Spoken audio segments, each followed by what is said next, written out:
हर खबर पर होगी आपकी पकड़। डाउनलोड कीजिए एबीपी लाइव ऐप। नमस्कार, शाम के 4 बज चुके हैं। एबीपी न्यूज पर हाजिर हूं मैं रोमाना इसार खान। देखिए, आज किसानों ने भारत बंद बुलाया है।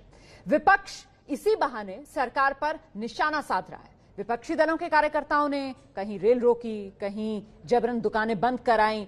किसान के नाम पर सियासी घमासान जारी है और इस सब के बीच मोदी सरकार के 4 बड़े चेहरे एबीपी न्यूज पर आ जाए और किसानों में ये भ्रम फैल रहा है। ये मोदी सरकार के मंत्रियों की तरफ से दावा किया गया कि तीनों किसान बिल जो हैं, कृषि बिल जो हैं, वो दरअसल किसानों के हित में हैं। किसानों का यह आक्रोश सिर्फ और सिर्फ उस भ्रम की वजह से जो विपक्ष ने उनमें फैलाया है और इसी को दूर करने की मोदी सरकार के मंत्रियों की तरफ से कोशिश की गई। तो 4 बजे आज जो हम खास पेशकश आपके लिए लेकर आए हैं, इसमें सबसे पहले केंद्रीय सूचना प्रसारण मंत्री प्रकाश जावड़ेकर को सुनिए। देखिए कैसे वो भ्रम दूर कर रहे हैं और साथ ही विपक्ष को निशाने पर ले रहे हैं। वो किसान कानून जो मोदी सरकार कहती है कि किसानों के हित में, उसे लेकर किसानों में इतना आक्रोश क्यों, यहां तक कि आज भारत बंद है। किसानों के मन में जो गलतफहमी है वो दूर करने की जरूरत भी है, हम करेंगे भी और हमें विश्वास है, क्योंकि 50 साल से किसान आंदोलन की एक ही मांग थी कि एपीएमसी से हमें निजात दिलाओ। और एपीएमसी बंद करने का मुद्दा नहीं है, आज भी नहीं है।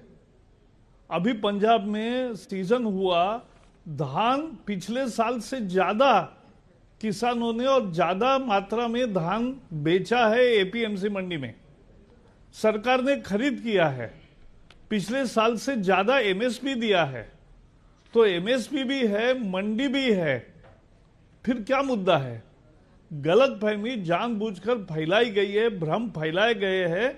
ये राजनीति है, दूसरा कुछ नहीं है। क्या लगता है सर, किसान कानून पर ये जो संग्राम है ये राजनीतिक है? मतलब ये विपक्षी दल है जो किसान आंदोलन की फसल काटने में जुटे हुए हैं? वो खुद क्या बोले, वो भूल कर और समझते हैं कि हम चोरी करें तो कोई देखेगा नहीं। ऐसा नहीं होता, खुले में है। कांग्रेस ने, एनसीपी ने, डीएमके ने, सभी पार्टियों ने जो आज बंद के समर्थन में है, जो आज कानून वापस लेने की बात करते हैं, अरे उन्होंने कॉन्ट्रैक्ट फार्मिंग के रूल किए हैं, कानून किए हैं, तो उनके कानून जायज है। केंद्र ने किया तो गलत है। आज उन्होंने एपीएमसी पर बंधन लाने के और उसमें स्वतंत्रता देने के कानून अनेक राज्यों ने पास किए हैं, वो जायज है। और केंद्र ने किया तो गलत है, ऐसा तो नहीं हो सकता ना। और मैं एक बताता हूं, एक किसान आंदोलन की मांग थी पहले से कि हमें लाभकारी मूल्य मिलना चाहिए, यही एकमात्र मांग है किसानों की सदा। वो कभी भी, स्वामीनाथन कमीशन का रिपोर्ट 2006 में आया, 14 तक यूपीए ने नहीं किया। आज उसमें मोदी जी ने अगुवाई करके ये दिया है और उसके आधार पर आज हमने मुआवजा लागत मूल्य से 50% ज्यादा ये किया है। जो कांग्रेस पार्टी मैनिफेस्टो में लिखे कि हम यही करेंगे और वो आप बदल कर रहे हैं। सबसे बड़ी आशंका जो किसान बार बार दोहराते हैं वो ये कि भाई एमएसपी खत्म हो जाएगी। आपको क्या लगता है सर, आपकी समझ क्या कहती है? क्योंकि आज तक एमएसपी को लेकर तो ऐसा कोई कानून है नहीं। अब ये जो किसान बिल सरकार लेकर आई है, इनके बाद किसान क्यों एमएसपी को कानूनी दर्जा, एमएसपी को कानूनी दर्जा ये जिद पकड़ रहे हैं? ऐसा है, एमएसपी व्यवस्था 50 साल से है जी, और 50 साल कानून नहीं है। बिल्कुल, फिर भी व्यवस्था जारी है। किसानों ने धान बेचा है, मंडी भी है और एमएसपी भी है। तो सर, आपने एमएसपी, आपने एपीएमसी, दोनों पर जो भ्रम था वो दूर किया। मैं तीसरे बड़े मुद्दे पर आती हूं और वो ये कि कॉन्ट्रैक्ट फार्मिंग, इसमें ये डर है किसानों को। वो ये कहते हैं, अब आप ये कह सकते हैं कि भ्रमित हैं, गुमराह हैं कि साहब ये जो कॉन्ट्रैक्ट फार्मिंग वाला है ना, इससे तो ये होगा कि भाई छोटा किसान, मझोला किसान जो है वो तो ये प्राइवेट बड़े बड़े जो कॉर्पोरेट्स हैं इनके हाथ की कठपुतली बन जाएगा, ये किसानों की जमीन निकाल लेंगे। सर, इस भ्रम को भी दूर कीजिए। कॉन्ट्रैक्ट फार्मिंग का कानून कांग्रेस के कितने राज्यों ने बनाया उसकी सूची ही मेरे पास है और उसमें लगातार कॉन्ट्रैक्ट का पेप्सी ने 80 में शुरू किया उसका उद्घाटन अमरिंदर सिंह ने ही किया था। तो अमरिंदर जो आज ये कह रहे हैं कि कॉन्ट्रैक्ट नहीं चलेगा या किसान का, ये तो कॉन्ट्रैक्ट तो उन्होंने शुरुआत किया। और आगे चल के जब कांग्रेस थी राज्य में, गुजरात और आज आंध्र, आसाम, छत्तीसगढ़, गोवा, गुजरात सभी जगह है। हरियाणा में जब कांग्रेस थी तब उन्होंने कॉन्ट्रैक्ट फार्मिंग का कानून बनाया। हिमाचल, झारखंड, कर्नाटक में 2003 में जब कांग्रेस सत्ता में थी तब उन्होंने कानून बनाया। महाराष्ट्र में एनसीपी और कांग्रेस का सरकार थी 2006 में, तब उन्होंने कानून बनाया। मध्य प्रदेश में 2003 में कांग्रेस की सरकार थी, तब उन्होंने कानून बनाया। मिजोरम, नागालैंड, ओडिशा में बीजेडी की सरकार थी, उन्होंने कानून बनाया। Rajasthan, Sikkim, Telangana, Tripura, Uttarakhand have made provisions for contract farming under state APMC act. तो बताइए, कॉन्ट्रैक्ट फार्मिंग तो इतने राज्यों में है, अब कहां से निकालोगे? मैं डिस्प्यूट रेजोल्यूशन पर ही आने चाह रही थी सर। हाँ। वो डिस्प्यूट रेजोल्यूशन में कौन हो डिसाइडिंग अथॉरिटी, उसे लेकर भी सवाल है कि भाई किसानों को अधिकार मिले कि वो जा सके, कोर्ट का दरवाजा खटखटा सके। देखो, सरकार जो है वो क्यों सुन रही है किसानों का? जी, क्योंकि किसान हमारे हैं। देश का कहीं भी किसान हो, उसके मन में कोई गलत फहमी है वो दूर करेंगे ना, हमारा काम है। और हमारा ये भी एक काम है कि उसको सही समझाना कि भाई आशंका मत रखो मन में, कॉन्ट्रैक्ट फार्मिंग कंपल्सन नहीं है, आपका चॉइस है। आपको ज्यादा दाम मिला तो ही करना है और वो फसल का ही करना है, और कोई पैसा आपका नहीं देगा 3 दिन में तो आपको तुरंत रिजोल्यूशन, आप वो कह रहे हैं कि इसके बजाय कोर्ट में जाने की अनुमति दे। तो ये अभी चर्चा चल रही है, उसमें नतीजा निकलेगा कुछ। लेकिन अगर कोई छोटा बदलाव, सरकार ने एक कहा है कि छोटे मोटे कुछ सुधार करने हैं तो सुधार हो सकते हैं, सरकार का मन खुला है। लेकिन ये नहीं है कि भाई आंखें बंद करके हम नहीं बैठे, कान बंद करके नहीं बैठे हैं जी। हम देख भी रहे हैं, सुन भी रहे हैं, सुनेंगे भी, देखेंगे भी, और ये लोगों को समझाएंगे कि भाई कॉन्ट्रैक्ट फार्मिंग ये कंपलसरी नहीं है। कॉन्ट्रैक्ट फार्मिंग ये आपका चॉइस है, और उसमें केवल फसल का सौदा होगा, जमीन का सौदा उसमें नहीं होगा, नहीं हो सकता। यही हम लोगों को समझाएंगे। और कॉन्ट्रैक्ट फार्मिंग अभी जैसे मैंने कहा जी, 16 राज्यों में अभी है ही। बिल्कुल। तो जो 16 राज्यों में है वो ठीक है, और मोदी ने किया तो गलत है, ऐसा कैसा होगा? सवाल यह बनता है सर कि सरकार तो आगे बढ़ रही है, सरकार तो कदम बढ़ा रही है, लेकिन किसानों की तरफ से जो बात सामने निकल कर आती है वो अपने रुख पर अड़े हुए हैं। प्रकाश जी, वो जरा सा भी पीछे हटने के लिए तैयार नहीं। हमने 5वीं बैठक में भी देखा, बात यस और नो पर आ गई है। अब जब बात हां या ना पर आएगी और किसानों का जब सवाल यह है कि आप तीनों कानून वापस लेंगे या नहीं लेंगे, तो फिर आगे का रास्ता कैसे निकलेगा सर? ऐसा है, अपने देश में कानून का राज है, अपने देश में लोकतंत्र है। लोकतंत्र के द्वारा चुने गए लोकसभा और राज्यसभा में 12 घंटे चर्चा हुई है, 7 घंटे राज्यसभा में, 5 घंटे लोकसभा में, सभी पार्टियों ने हिस्सा लिया। तो सर मतलब हां या ना में जवाब नहीं दिया जा सकता है किसानों को जो वो मांग कर रहे हैं? ऐसा हर चीज का जवाब हाँ या ना में नहीं होता है।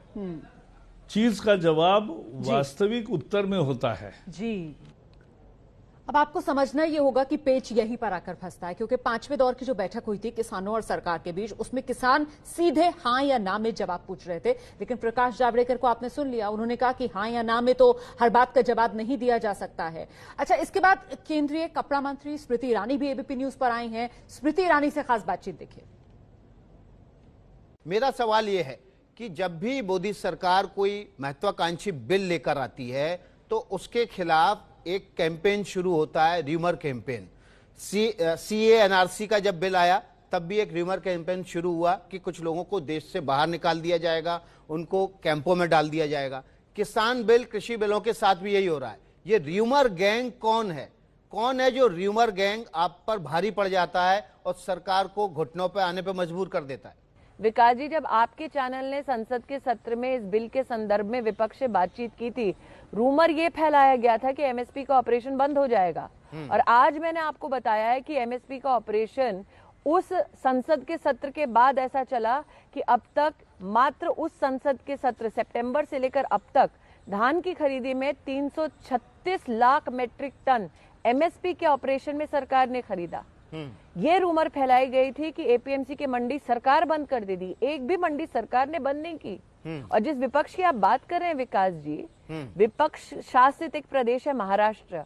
महाराष्ट्र में धुले जिले के एक किसान ने इस बिल के आधार पर न्याय पाया और 3 लाख के अपने भुगतान को सुनिश्चित करवाया।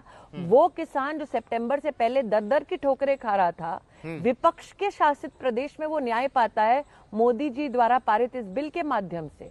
इसीलिए आज जो आप देख रहे हैं विपक्ष का इस विषय में अग्रसर होना, आक्रामक होना, जो लोग वोट नहीं पा पाए वो लोकतंत्र को किसी न किसी प्रकार से ध्वस्त करने का दुस्साहस कर रहे हैं। लेकिन पंजाब में 60% धान एमएसपी पे खरीदा गया, उसके बावजूद अगर किसान कह रहे हैं कि एमएसपी खत्म हो जाएगा तो इसका मतलब है कि रूमर गैंग सफल हो गया है। आप लोग अभी भी किसान को समझाने में नाकामयाब रहे कि एमएसपी नहीं खत्म होगा। मुझे नहीं लगता रूमर गैंग सफल हो रहा है। मैं 2 बातों के आधार पर आपको इस बात पर टोक रही हूँ विकास जी। 1 अक्टूबर माह से लेकर अब तक, चाहे वो भारत सरकार के अधिकारी हों, चाहे वो भारत सरकार के मंत्री हों, लगातार किसान संगठनों के साथ चर्चा, विचार विमर्श ये सब कर रहे हैं। साथ ही आप जैसे चैनल्स के माध्यम से जब हम जैसे प्रतिनिधियों को मौका मिलता है तो हम आकर आपके सम्मुख सरकार की और वस्तुस्थिति के बारे में चर्चा कर पाते हैं। लेकिन उससे भी ज्यादा अगर कहीं सर्टिफिकेशन होगा कि किसान को सरकार पर किस प्रकार से विश्वास है, तो ये एमएसपी का ऑपरेशन जिसमें 336 लाख मेट्रिक टन खरीदा गया 33 लाख किसानों से सितंबर के बाद, ये इस बात का सर्टिफिकेशन है कि किसान खुद चलकर सरकार के एमएसपी ऑपरेशन में भागीदार बना और किसान के खाते में 60,000 करोड़ से ज्यादा पैसा किसान ने खुद स्वीकारा। तो आज ये 33 लाख किसान धान की खरीदारी के इस बात का प्रमाण है कि रूमर गैंग कहीं ना कहीं अपने जो उनके कारनामे उसमें ध्वस्त हो रहा है, और इसीलिए आज वो सड़कों पर उतरकर किसी न किसी कानून को किसी न किसी प्रदेश में भंग करने का दुस्साहस कर रहे हैं। जयपुर के छत्तीसगढ़ की, जहां पर सब्जी मंडी को कांग्रेस के कार्यकर्ता जबरन बंद करा रहे थे, हमने लखनऊ की तस्वीरें देखी, समाजवादी पार्टी के कार्यकर्ता झंडे लेके भारत बंद कराने निकले थे। किसान संगठन कह रहे हैं कि कोई भी राजनीतिक दल अपना झंडा और डंडा लेके नहीं निकलेगा, हमें किसी भी राजनीतिक दल का समर्थन डंडे और झंडे के साथ नहीं चाहिए। देखिए विकास जी, जिन लोगों ने मंडी आज खोली, जो छोटे छोटे व्यापारी, छोटा छोटा किसान आज अपनी उपज लेके जनता के सम्मुख प्रस्तुत हो रहा है, उसका पेट काटने का काम कर रहे हैं विपक्षी दल। जो वोट ना पा पाए आज वो हिंसा के माध्यम से अपनी बात को मनवाने के लिए जनता पर बरस रहे हैं, जो बीजेपी पर ना बरस पाए। और आज जो हिंसक प्रदर्शनों का आप उल्लेख कर रहे हैं, ये इस बात का प्रमाण है कि विपक्ष ने लोकतंत्र पर अपना कब्जा करने के लिए हिंसा का इस्तेमाल किया है। कांग्रेस पार्टी के दोगलेपन को इस बात से भी आप सुनिश्चित कर सकते हैं विकास जी कि आज जो राहुल गांधी किसान के नाम पर अपनी राजनीति कर रहे हैं, वो तब गायब थे जब इन बिलों पर संसद में चर्चा हो रही थी। किसान का उनके प्रति कितना महत्व है, ये इस बात से भी पता चलता है कि वो अनुपस्थित थे। उन्होंने देश की संसद में इन बिलों के संदर्भ में चर्चा करना भी मुनासिब नहीं समझा। एमएसपी पे आपने जवाब दे दिया, लेकिन किसान कह रहे हैं कि अगर डिस्प्यूट होता है तो एसडीएम के अलावा उनको सिविल कोर्ट जाने की इजाजत दी जाए, कानून में इसका बदलाव हो। और दूसरा उन्होंने कहा है कि जो कॉन्ट्रैक्ट एक्ट है उसके बाद बड़े उद्योगपति उनकी जमीन हड़प ले जाएंगे। इस भ्रम को कैसे दूर करेंगे आप? बिल्कुल नहीं, कानून में पूरी तरह से सुनिश्चित किया गया है कि किसान की जमीन न खरीदी जाएगी, ना किसान की जमीन गिरवी रखी जाएगी। ये कानून में स्पष्ट रूप से प्रावधान है। इस पर कृषि मंत्री स्पष्ट रूप से बोल चुके हैं। इस पर हर जिले के अधिकारी, प्रशासनिक अधिकारी, राजनीतिक अधिकारी इस विषय से भली भांति परिचित हैं। मैं दोबारा दोहराती हूँ, कानून में स्पष्ट रूप से लिखा है कि जब समझौता होगा किसान का किसी के भी साथ, उस समझौते, उस करार, उस कॉन्ट्रैक्ट के अंतर्गत ना किसान की जमीन आप खरीद सकते हैं, ना आप किसान की जमीन जब्त कर सकते हैं, ना आप किसान की जमीन नीलाम कर सकते हैं। जी, एक एक महत्वपूर्ण सवाल स्मृति ईरानी जी, क्या कोई ऐसी सूरत धन्यवाद बनती दिखती है आपको, ऐसी कोई सूरत बनती दिखाई दे रही है कि सरकार इन बिलों में से जरूरी संशोधन करे या जरूरी किसी एक बिल को या तीनों बिल को विड्रॉ कर ले, किसानों की मांग मान ले और आप ये समय रहते कर लेंगे, कोई ऐसी सूरत दिखती है? भारत सरकार के जो अधिकारी हैं, जो मंत्री प्रतिनिधि हैं, वो सतत किसानों के हर प्रश्न का उत्तर दे रहे हैं। समाधान हेतु हर राजनीतिक दल ने दोनों सदनों में इन बिलों के ऊपर चर्चा करते हुए अपने मत को प्रस्तुत किया। विपक्ष की एक बहुत बड़ी पार्टी आम आदमी पार्टी ने अपने ही शासित प्रदेश में इसको नोटिफाई किया। जनता के सामने ये प्रमाण प्रस्तुत हैं कि कांग्रेस पार्टी ने न सिर्फ मैनिफेस्टो में इसका उल्लेख किया, बल्कि साथ ही शरद पवार जी जो तब कृषि मंत्री थे, उन्होंने अपने जितना पत्र व्यवहार है उसके माध्यम से और मीडिया में भी बार बार ये कहा कि इस प्रकार के रिफॉर्म को सरकार को, देश को और देश के किसान को एक जरूरत है। उस जरूरत की पूर्ति नरेंद्र। दिल्ली में अरविंद केजरीवाल की कथित नजरबंदी पर सियासी बवाल मचा हुआ है। केजरीवाल के घर के बाहर आम आदमी पार्टी के विधायक धरने पर बैठ गए। पार्टी की तरफ से आरोप लगाया जा रहा है कि दिल्ली पुलिस किसी से भी केजरीवाल को मिलने नहीं दे रही है। प्रदर्शन में दिल्ली के डिप्टी सीएम मनीष सिसोदिया भी शामिल हैं। तस्वीरें आप देख रहे हैं, नीले रंग की शर्ट में मनीष सिसोदिया बीच में बैठे हुए। हालांकि इस बीच दिल्ली पुलिस की तरफ से इन तमाम आरोपों को गलत बताया जा रहा है। दिल्ली पुलिस ने कहा है कि सीएम अपने हिसाब से मूवमेंट कर रहे हैं, किसी तरीके की कोई रोक नहीं है। ऐसे में सवाल ये बड़ा हो जाता है कि फिर आम आदमी पार्टी के ये नेता कार्यकर्ता क्यों सीएम हाउस के बाहर बैठ गए। शिवराज सिंह चौहान जी, आपका बहुत बहुत स्वागत है। आप ऐसे राज्य से आते हैं जहां पर सबसे ज्यादा कृषि क्षेत्र की विकास दर है, सबसे ज्यादा जो है एमएसपी कुछ क्षेत्रों में मिलता है। आपसे एक बड़ा सवाल है, पंजाब में इतना बवाल हो रहा है, किसान संगठन धरने पर हैं, भारत बंद की मांग कर रहे हैं, मध्य प्रदेश में क्यों नहीं ये सब हो रहा? मध्य प्रदेश के किसान को एमएसपी नहीं चाहिए? मध्य प्रदेश के किसान को नहीं डर लग रहा कि मंडी खत्म हो जाएगी? मध्य प्रदेश के किसान को क्यों नहीं लग रहा कि उसकी जमीन बड़े उद्योगपति कॉन्ट्रैक्ट फार्मिंग में ले जाएंगे? विकास जी, मध्य प्रदेश का किसान आश्वस्त है और मैं तो मानता हूं कि देश भी आश्वस्त है। इन कृषि कानूनों से एमएसपी समाप्त नहीं होगी, नहीं होगी, नहीं होगी। कृषि उपज मंडियां बंद नहीं होगी। अब अगर हमने कृषि उपज मंडी को चालू रखते हुए अगर किसान को विकल्प दिया है कि मंडी में ना बेचना चाहे, उसको घर पे ही अच्छे रेट मिल रहे हैं, वहां बेच दे, तो आपत्ति किसी को क्या हो सकती है? अगर कोई एक्सपोर्टर सीधे किसान से खरीदना चाहता है, वहां बेच दे, क्या आपत्ति हो सकती है? कोई प्राइवेट मंडी अच्छा रेट अगर उसको देती है, तो मंडी का भी एकाधिकार क्यों रहे? किसान को विकल्प मिलने चाहिए, प्रतिस्पर्धा बढ़नी चाहिए। प्रतिस्पर्धा बढ़ेगी तो किसान को और अच्छे दाम मिलेंगे। और इसलिए मध्य प्रदेश में भी, और मैं तो मानता हूं देश में भी, मैं फिर कहना चाहता हूं, किसान भाइयों से अपील भी करना चाहता हूं कि एमएसपी खत्म नहीं होगी, कृषि उपज मंडियां समाप्त नहीं होगी और उनके इंफ्रास्ट्रक्चर में सुधार करेंगे। प्रधानमंत्री जी ने 1 लाख करोड़ रुपया एग्रो इंफ्रास्ट्रक्चर के सुधार के लिए आत्मनिर्भर भारत के अंतर्गत दिए। उसका भी इस्तेमाल करके हम और कोल्ड स्टोरेज की चैन बनाने से लेके इंफ्रा के लिए जो जो करना है वो सब करेंगे। लेकिन किसान को अगर प्रतिस्पर्धी मूल्य, बेहतर मूल्य मिलने की संभावनाएं हैं, तो संभावनाओं को हम क्यों समाप्त करें? मध्य प्रदेश का किसान ये अच्छी तरह से समझता है कि उसको जहां ठीक दाम मिल जाए वहां वो अपनी फसल बेचे। जहां तक एमएसपी का सवाल है, मध्य प्रदेश ने इसी साल 1,29,00,000 मीट्रिक टन से ज्यादा गेहूं, पंजाब से ज्यादा गेहूं मध्य प्रदेश ने खरीदा है एमएसपी पर। और धान की खरीदी अभी लगातार हमारी चल रही है। अगर तुलना करें, उदाहरण अगर तुलना करें यूपीए की सरकार और एनडीए की सरकार के बीच, तो यूपीए की सरकार के समय 2009 से 2014 के बीच केवल 2,06,000 करोड़ रुपए का धान खरीदा गया था एमएसपी पर। लेकिन मोदी जी के प्रधानमंत्रित्व काल में 2014 से लेके 2019 के बीच 4,95,000 करोड़ रुपए का धान खरीदा गया। यूपीए के समय गेहूं 1,68,000 करोड़ का खरीदा गया था 5 साल में, और एनडीए के समय 2,97,000 करोड़ का खरीदा गया। दलहन की बात करें तो केवल 645 करोड़ रुपया का दलहन खरीदा था यूपीए की सरकार ने। और मध्य प्रदेश की एनडीए की सरकार ने मोदी जी के नेतृत्व में 49,000 करोड़ रुपए के दलहन की खरीदी की। तिलहन और कोपरा की बात करें तो यूपीए की सरकार ने कुल 2,460 करोड़ रुपए एमएसपी पर खरीद की थी। एनडीए की सरकार ने 25,000 करोड़ रुपया की खरीदी की है। तो आंकड़े अपनी जगह हैं, लेकिन सच्चाई जमीनी ये है कि पंजाब के किसान को नहीं समझा पा रहे हैं, कहां कमी रह जा रही है। अगर 60% धान एमएसपी पर पंजाब का खरीदा जा रहा है तो फिर क्यों नहीं समझा पा रहे हैं किसान को कि एमएसपी नहीं खत्म होगा, कहां कमी रह गई?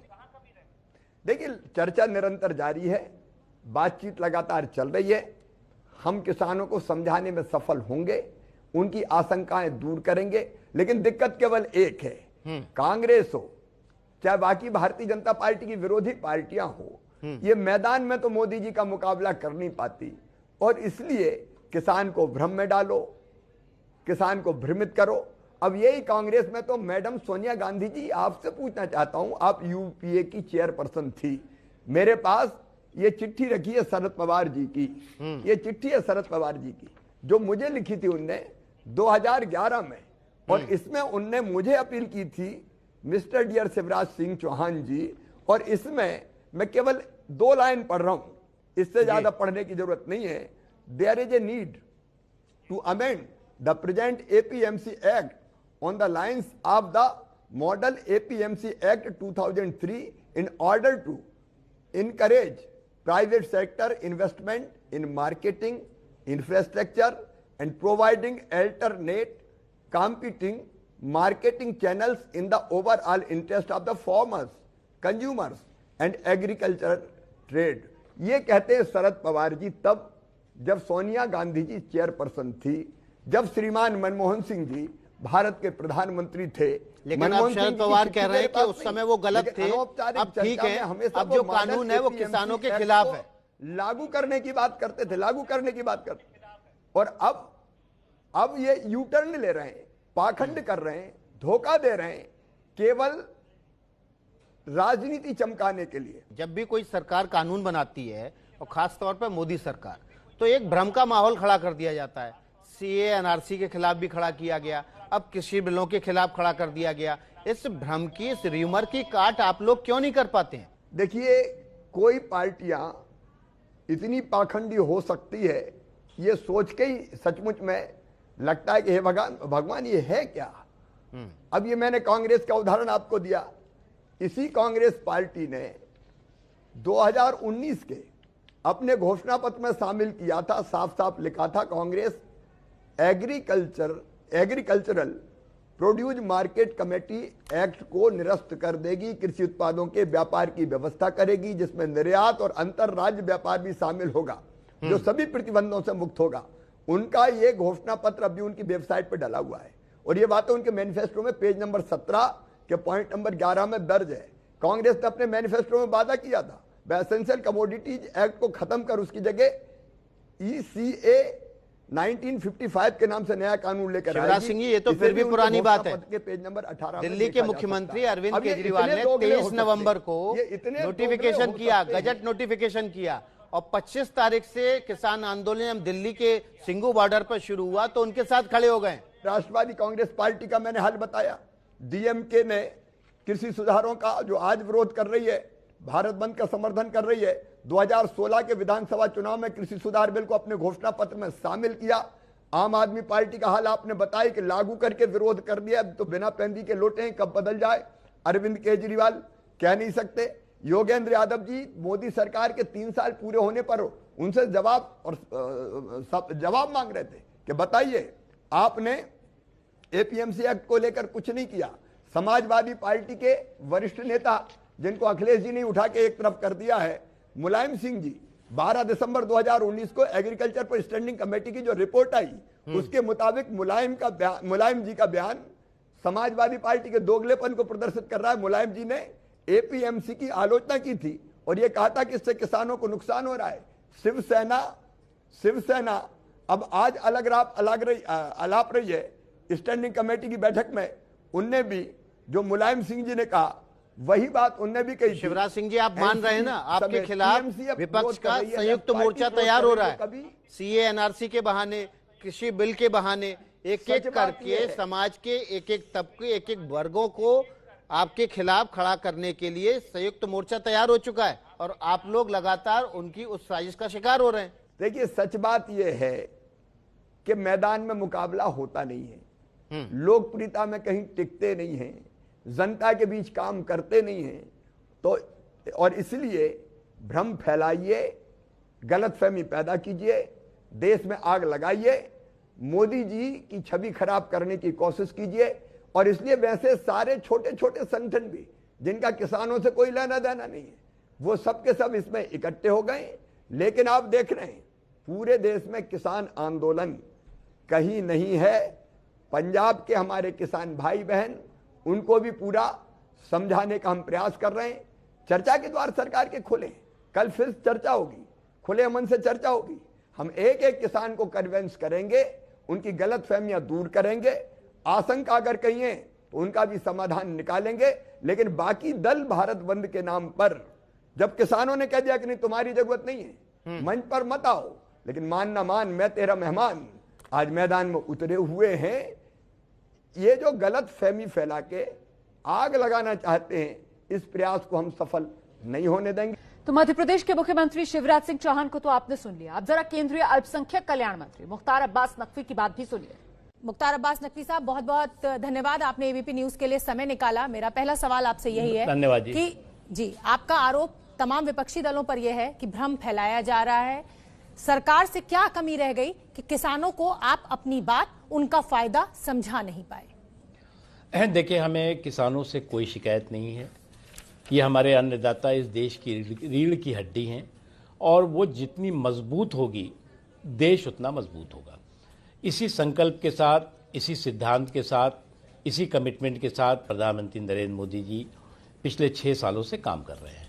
और अगर आपको अच्छी तरह याद होगा कि जब पहला कृषि का बजट आया, देश का बजट आया, तो आप ही लोगों ने कहा था ये बजट जो है मोदी जी मेरा गांव, मेरा देश, मेरा खेत, मेरा खलिहान को समर्पित बजट है।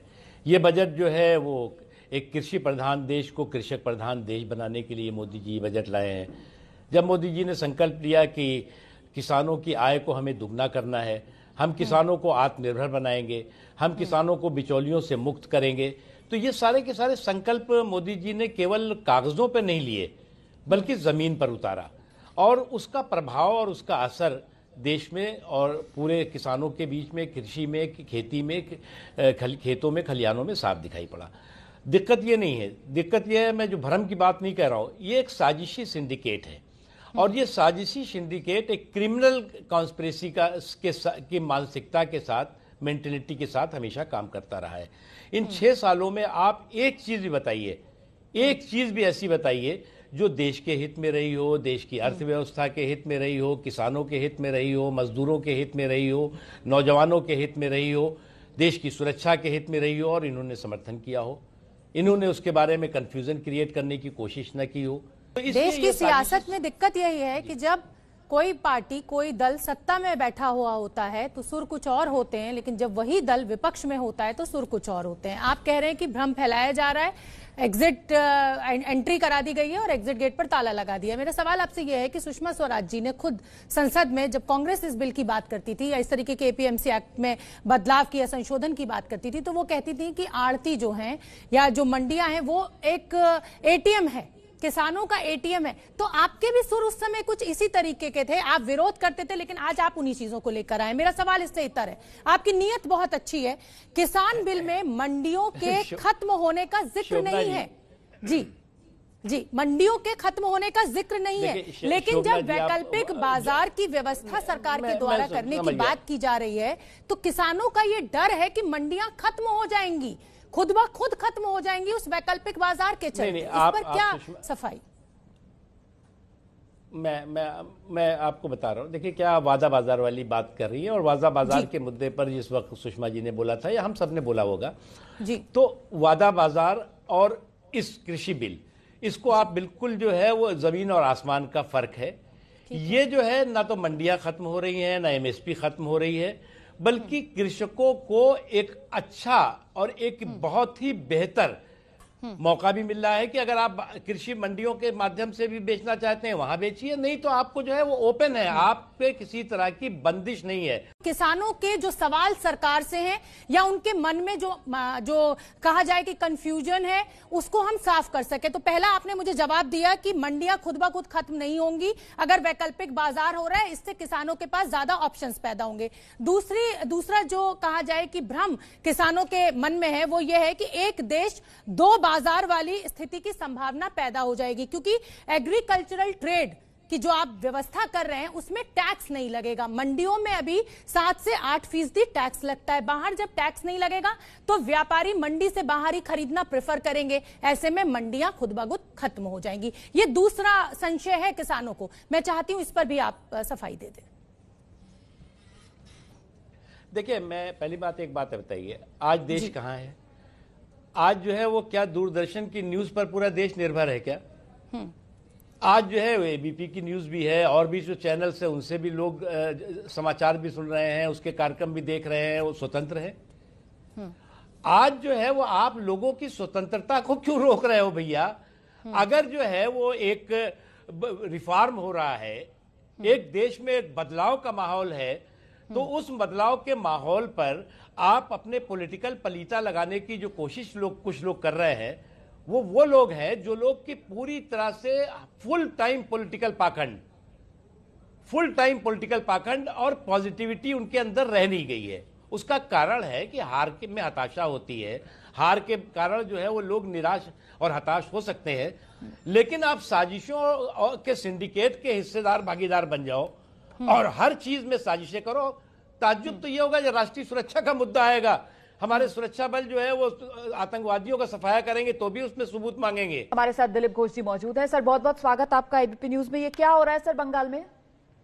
देखिए, अभी चुनाव जितना सामने आ रहा है उतना हिंसा और उत्तेजना बढ़ रहा है, स्वाभाविक है, लेकिन यहाँ जिस ढंग का पॉलिटिक्स होती है और वामपंथियों के ज़माने से जिस प्रकार हिंसा की राजनीति शुरू हुआ है वो अभी चरम पर आ रही है, और उसका परिणाम है कि हिंसा, हत्या और फॉल्स केस लगातार हमारे कार्यकर्ताओं पर दिया जा रहा है। 127 के करीब कार्यकर्ताओं की हत्या हुई है कई सालों में, और 28,000 से ज़्यादा केसेस हमारे कार्यकर्ताओं पर चल रहे हैं। भाजपा को रोकने के लिए इनके पास दूसरा कोई रास्ता नहीं है, इसलिए ये जो एक लोकतांत्रिक शांतिपूर्वक आंदोलन था कल, उसका ऊपर जिस प्रकार लाठी चार्ज, वाटर कैनन चलाया गया और आंसू गैस, ईंटा पत्थर भी चलाया पुलिस ने, उसका परिणाम हुआ कि 100 के करीब कार्यकर्ता घायल है, एक कार्यकर्ता की मौत हुई है कल। पर सर, ममता सरकार तो कहती है कि देखिए राज्य सरकार की जिम्मेदारी है कानून व्यवस्था बनाए रखने की, और ऐसे में बीजेपी के कार्यकर्ता सड़क पर उतरकर जब हुड़दंग मचाएंगे तो फिर कार्यकर्ताओं को कंट्रोल तो किया जाएगा। नहीं, देखिए, एक तो इस प्रकार आंदोलन करने की जरूरत क्या पड़ी है? सरकार है, जो सरकार सत्ता में यहाँ भरपूर उसके पास बहुमत है, फिर भी उस सरकार के एमपी एमएलए पार्टी छोड़कर भाग रहे हैं, इसका मतलब कुछ तो गड़बड़ है। और हर रोज स्टेटमेंट आ रहे पार्टी के अंदर से। हम विपक्ष में हैं, जनता के ऊपर जो जाजिती हो रही है, जो यहाँ इतना भ्रष्टाचार, इतना अत्याचार और इतना राजनीतिक हिंसा चरम पर हो रही है, तो उसके खिलाफ तो आवाज तो उठाना ही पड़ेगा किसी को। हम विपक्ष में है, लोगों ने हमको 2 करोड़ 30 लाख वोट दिया है लोकसभा चुनाव में, तो हमारी जिम्मेदारी है लोगों का कष्ट को सामने उठाए, लोकतांत्रिक पद्धति से आंदोलन करें, हम वही कर रहे हैं।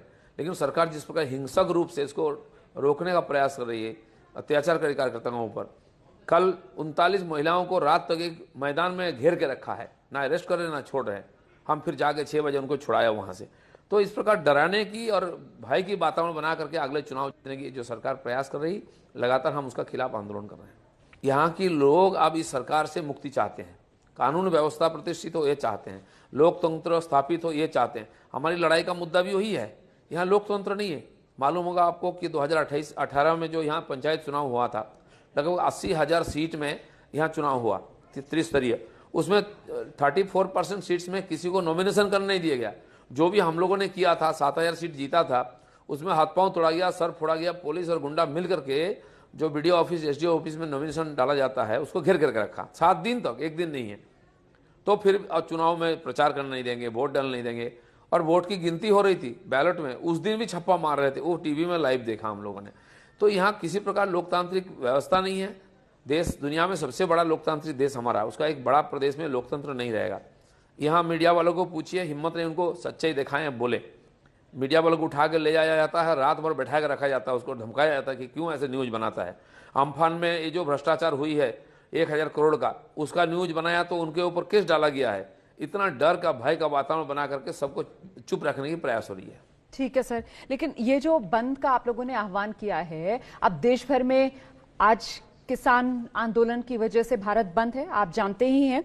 तो ऐसे में सरकार की तरफ से कहा जाता है कि साहब ये बंद तो हथकंडा है जो विपक्ष अपनाने लगता है जब उसके हाथ में कुछ बचता नहीं है। फिर यही आरोप बंगाल में आप पर भी लगेंगे, क्योंकि आप बंगाल में विपक्ष में हैं, आपने बंगाल में बंद बुला लिया है सर। नहीं, जो सरकार अभी सत्ता में है वो लगभग 76 बार बंद बुलाई है 25 साल में ममता बनर्जी ने जी। वामपंथी लोग थे, उनका तो हथियार ही था। हम बंद का विरोध करते हैं, देश भर में कहीं बीजेपी बंद नहीं बुलाता है। लेकिन जब हमारी जान पर आफत आ जाती है, जहाँ लोकतंत्र तो नहीं है, बात करने के मौका नहीं है, आपको जगह नहीं दी जाएगा आंदोलन करने के लिए, एक हमको हॉल नहीं मिलता, एक मैदान नहीं मिलता। आप जानते हैं हमारे जो राष्ट्रीय नेता आते हैं उनका हेलीकॉप्टर उतरने के लिए सरकार परमिशन नहीं देती है। माननीय अमित शाह के लिए मैदान नहीं दिया जाता है, हमको लोगों का जमीन लेके किराए में वहाँ सभा करना पड़ता है। माननीय हमारे योगी जी आए थे सभा करने के लिए पुरलिया में, तो उनको झारखंड में उतरना पड़ा और 40-45 किलोमीटर, और उनको गाड़ी में आना पड़ा। तो ये क्यों होता है? ये बंगाल देश के अंदर नहीं है क्या? हमारे संविधान और कानून व्यवस्था और सुप्रीम कोर्ट के जो कानून है उसके अंदर नहीं आता है क्या? और मुख्यमंत्री बार बार ये बोलते हैं, आज प्राइम मिनिस्टर और हमारा होम मिनिस्टर यहाँ बाहर के लोग हो गए हैं, और रोहिंग्या और घुसपैठिया यहाँ अपने लोग हो गए हैं। इस प्रकार यहाँ की लॉजिक खड़ा किया जाता है। राजनीति एक प्रकार देश विरोधी राजनीति होती है, देश का खिलाफ, देश का एकता के खिलाफ बोलने वाले ममता बनर्जी हैं, और हम इसीलिए मजबूरी में ये रास्ता अपनाए हैं। आज तक तो हम लोकतांत्रिक आंदोलन कर ही रहे थे, बंद नहीं बुलाते थे।